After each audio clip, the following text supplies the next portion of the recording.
본 말씀을 통해서 하나님 친화적 환경, 하나님 친화적 환경이라는 제목으로 하나님의 말씀을 증거하겠습니다. 미국의 바이든 대통령이 취임하면서 가장 먼저 내세운 공약이 이 친환경 정책을 펼치겠다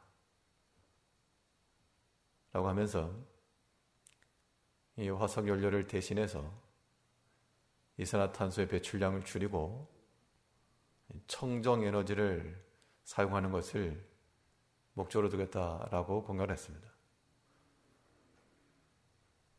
이 자연을 살아가는 우리들에게 있어서는 당연히 친환경적 정책이라고 하는 것이 어울리고 또 당연히 그것이 유익할 겁니다.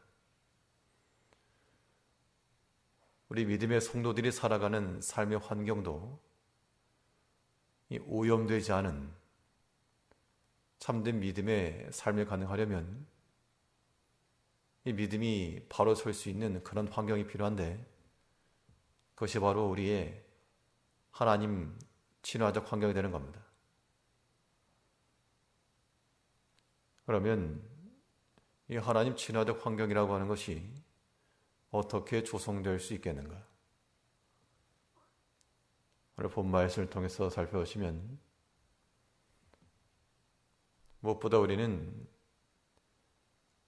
악한 마음을 제하라 그랬습니다.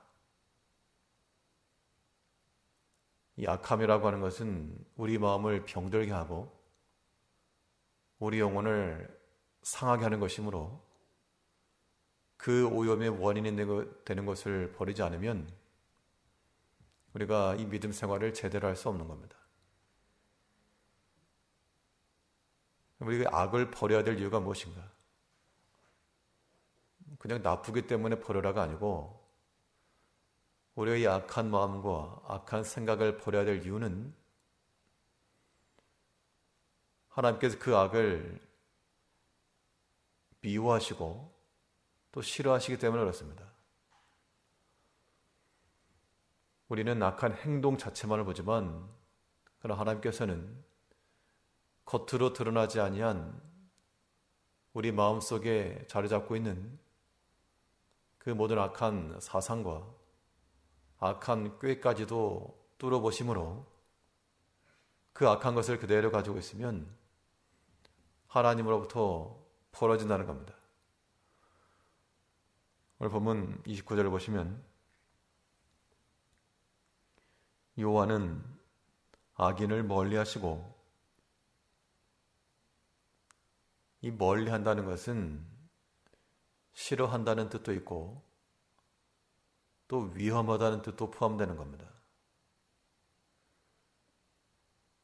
만약 어떤 폭발물이 있다 그러면 그 곁에 갈 사람이 아무도 없습니다. 이 악이라고 하는 것은 우리 성도들에게 있어서는 하나의 폭발물과도 같아서 위험한 건데 이 철이 없는 아이들처럼 다가가서 건들고 싶어하는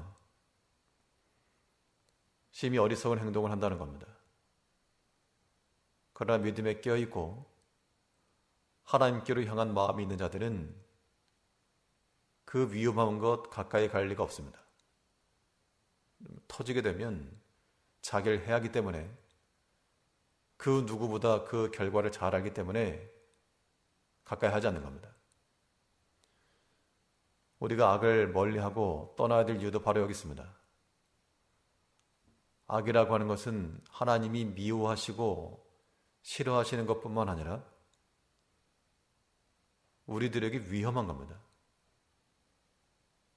그 악이 자라서 우리 마음 가운데 탐심이 되고 또한 탐심이 점점 자라서 죄가 되고 그 죄가 자라서 우리를 사망으로 끌고 간다 그랬습니다. 이제 우리가 할 일이 무엇인가? 우리 마음 가운데 들어오는 악한 생각들 그걸 버려야 됩니다. 악한 마음이 들게 되면 영적으로 어떤 상태가 벌어지는가 하니 이 캄캄한 밤이 되는 겁니다. 우리가 날마다 이 광명한 빛의 세계로 나가야 될 것인데 점점 어둠 가운데 이 죄악의 짙은 암문에 깔려서 더 이상 보이지도 않고 분별할 수도 없는, 그래서 위험한 겁니다. 이 바로 발 앞에 낭떠러지가 있는데 그걸 보지 못하기 때문에 악에 미끄러져서 같이 굴러떨어지고 말 것입니다. 이제 우리가 하나 앞에서 이 믿음이 원활해지고 믿음이 방해를 받지 않고 하나님께 참으로 가까이 나가는 그런 하나님 친화적 삶을 살아가려면 우리 마음속에 있는 그 악한 것들을 알른이 뽑는 것처럼 뽑아 버려야 됩니다. 그거 없으면 계속 고통받는 겁니다. 흔들리 한 치아를 가지고 음식물을 씹으려 하면 아예 음식의 맛을 느낄 수 없고 씹을 때마다 고통이죠. 우리 영혼은 하나님께로 가까이 나갈 것이기 때문에 우리가 육체의 그런 악을 가지고 있으면 계속 아픈 겁니다. 마음에 걸림이 되고 양심에 갇히게 되고 뜨끔거리는 것이 되고, 그럴 때 빼야 되는데 그러지 못하고 계속 나아가다가 결국에는 더 큰 상함을 당하고 말 것입니다. 악한 꾀는 사람이 볼 때는 참 지혜롭고 완벽한 수다라고 생각해도 하나님께서 보실 때는 참 낮은 수다. 어린아이들이 더하기 빼기를 알아도 그게 다가 아닌 것처럼 우리의 생각보다 더 높으신 하나님께서 우리를 보실 때 그저 낮은 수단을 가지고 숨기려 하느냐. 그럴 수 없다는 겁니다. 이 잠언 15장 26절 위의 말씀을 보시면 악한 꾀는 여호와의 미워하시는 것이라도, 이 악한 마음에서부터 나오는 생각과 계획은 하나님 미워한다 그랬습니다. 하나님 미워하시는 것을 가까이 가지고 있으면 하나님께서 우리를 가까이 하지 않으시고 떠나신다. 하나님께서 우리의 결단을 요구하는 겁니다. 네가 악을 떠날래? 아니면 내가 너를 떠날까? 우리는 경중을 비교해보고 무엇을 놓쳐서는 안 되는가를 잘 판단해야 되겠죠. 하나님이 우리에게 떠난다 그러면 다 잃어버리는 겁니다. 빈 껍데기 만지려고, 빈 껍데기 잡으려고 알맹이를 버리는 어리석은 자가 될 수 없는 것처럼 우리가 하나님을 떠나보내고 세상의 것을 잡으려 하는 그러한 어리석음에서 벗어나야 됩니다. 우리가 참으로 하나님 친화적 그러한 삶을 살아가려면 우리 삶 가운데 이 악의 배출량을 좀 줄이고 악한 생각과 악한 마음에서부터 나오는 모든 죄악된 것들을 줄여나가야 됩니다. 그래야 믿음 생활이 바로 되는 겁니다. 또 우리 믿음의 삶이 하나님께 더 가까이 나갈 그런 환경이 조성되려면 선한 마음을 가지라 그랬습니다. 선함이라고 하는 것은 하나님 보시기에 좋은 겁니다.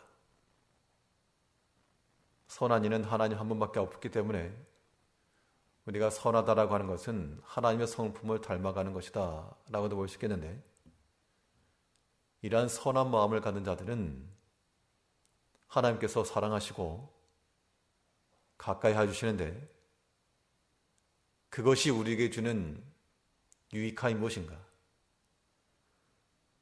하나님이 우리를 가까이 하시기 때문에 우리의 작은 신음소리라도 들으시고 우리의 작은 간구라도 귀를 기울여 들으신다 그랬습니다. 이게 성도의 복인 겁니다. 오늘 본문 29절 보시면 여호와는 악인을 멀리 하시고 의인의 기도를 들으시느니라. 악을 가지고 있으면 하나님께서 멀리 보내버리기 때문에 아무리 외쳐도 들리지가 않고 우리가 죄를 행하면서 간구하면 하나님께 듣지 않으시는 것처럼 멀리 있어가지고 들리지 않는 겁니다. 그런데 의로운 마음을 따라 하나님을 따라 그의 성품을 닮아가게 되면 하나님이 우리를 보시려고 가까이 다가오신다는 겁니다. 우리 가장 가까운 자리에 하나님이 계셔서 우리를 보시고 아시고 또 우리 구하는 것을 귀 기울여 들으시고 하나님께서 선하신 대로 응답을 하실 것이다. 이러한 삶의 패턴이라고 하는 것이 참으로 우리 성도들이 살아갈 만한 하나님 중심적, 하나님 친화적 삶인 겁니다. 하나님께서는 의인의 기도를 들으신다 그랬습니다. 그 말인즉슨 너희의 필요와 간구가 있으면 언제든지 말해라. 우리는 어려운 형편 가운데 자기 자신이 스스로 삶을 생계를 유지해야 되는 그런 소년 소녀 가장들처럼 우리를 두지 않으시고 하나님 능력의 하나님 우리 곁에 계셔서 언제든지 구해라. 그런데 우리가 스스로 하나님의 능력을 버리고 스스로 살겠다라고 나가고 있다는 겁니다. 굳이 어려운 길 택하지 말고 굳이 험난한 길 택하지 마시고 하나님께 가까이 나가면 또한 하나님이 우리에게 가까이 찾아오실 수 있도록 모든 악함을 제하고 선한 마음을 품어 주 앞에 나가면 우리의 숨소리까지라도 들으시고 우리의 작은 간구에도 귀를 기울이시는 하나님이신 줄 알고 그 하나님을 가까이에서 참을 기뻐하며 그의 임재하심 속에서 살아가는 성도님들 되셔야 되겠습니다. 기도하겠습니다.